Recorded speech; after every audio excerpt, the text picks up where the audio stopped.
परंतु काल परवा एक सर्व्हे बाहेर आला, जगातल्या 148 देशांचा सर्व्हे केला, हॅपीनेस इंडेक्स म्हणजे सगळ्यात आनंदी देश कुठला, तो कुठला का असेना, भारताचा त्यामध्ये नंबर 128वा आहे. 148 मध्ये 128 आहे. बरं ठीक आहे, 128 असणं इथपर्यंत ठीक आहे, पण पाकिस्तान आपल्यापेक्षा पुढे आहे.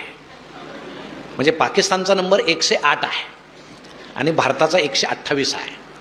म्हणजे ज्या देशामध्ये 300 रुपये पेट्रोल आहे लिटर, डिझेल 300 रुपये आहे, खायला नीट नाही, ब्रेड खात आहेत, राहायला नीट घरं नाही, ते माणसं आपल्यापेक्षा आनंदी आहेत. आणि भारतातले सगळे लोक सगळं असून सुद्धा दुःखी आहेत. हे नेमकं का?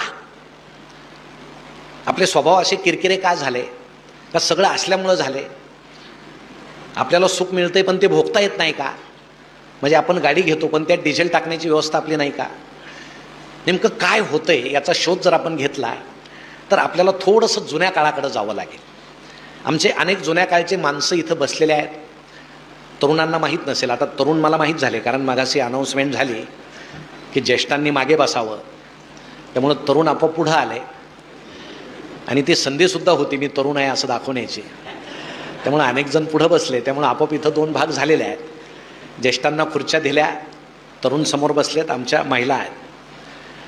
जुन्या काळी तुम्हाला सांगतो, करमणुकीचे काही साधनं नव्हते. रेडिओ नावाचा एक विषय होता. आमच्या वडिलांनी तर एक मोठा रेडिओ घरात घेऊन ठेवलेला होता, पण बहुतेक गावामध्ये गळ्यामध्ये रेडिओ लाटकून फिरणारे अनेक माणसं होते आणि रेडिओचा आवाज ते खूप मोठा करायचे, कारण त्यांना असं दाखवायला लागायचं की माझ्याकडे रेडिओ आहे. आणि बाकीच्यांनाही आनंद वाटायचा, आवाज मोठा कर, कारण आम्हाला ऐकायला मिळते. गाणे सुश्राव्य होते, ऐकावे असे गाणे होते. किशोर कुमार वगैरे, रफी, बिनाका गीतमाला त्या काळामध्ये होती. म्हणजे गायक पूर्ण वेळ गायचा, संगीतकार आधीमध्ये वाजवायचा.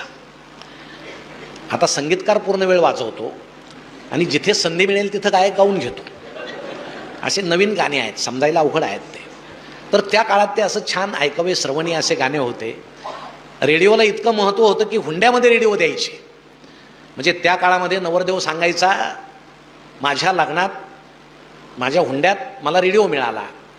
म्हणजे त्यावेळेस लग्न झाल्यानंतर 2 रेडिओ घरामध्ये यायचे.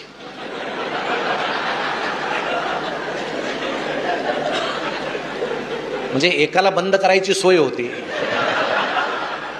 दुसरा बंदच होत नव्हता. 4 बँडचे, 6 बँडचे, असे काहींना बँडच नसायचे.